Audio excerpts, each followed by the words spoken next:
A Republican-led committee in the United States Senate has voted to hold former top infectious disease official Dr. Anthony Fauci in contempt of Congress over his refusal to answer questions during a hearing on the COVID-19 pandemic. The action followed Fauci's decision to invoke his constitutional right to remain silent on the advice of his lawyers during questioning by Republican senators. The chair ruled that Dr. Fauci's assertion of the Fifth Amendment privilege was unsupported in light of the pardon and the testimony he offered in his opening statement.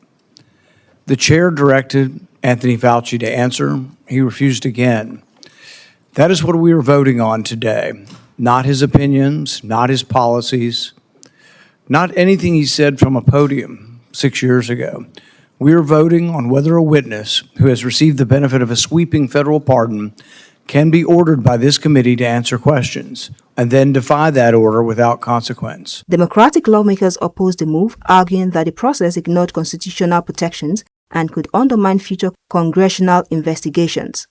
Following a one-sided investigation and a rushed process that has repeatedly excluded the minority and other members of this committee, the chairman is now asking the committee to take a vote that could harm our ability to conduct future investigations and disregards constitutional protections long recognized by the U.S. Senate. There is a real need for a serious bipartisan examination into what went well and what went wrong during our country's response to the pandemic. But that's not what we saw last week in this committee.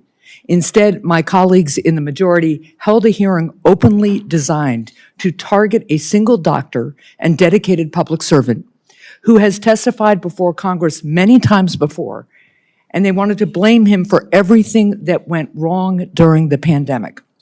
The goal was clear, and I want to emphasize this. The goal was to wait for Dr. Fauci to make any kind of misstatement and then have a weaponized Department of Justice file criminal charges for that new statement that would not have been covered by the pardon, leaving Dr. Fauci little choice but to invoke his constitutional right to not walk directly into a trap.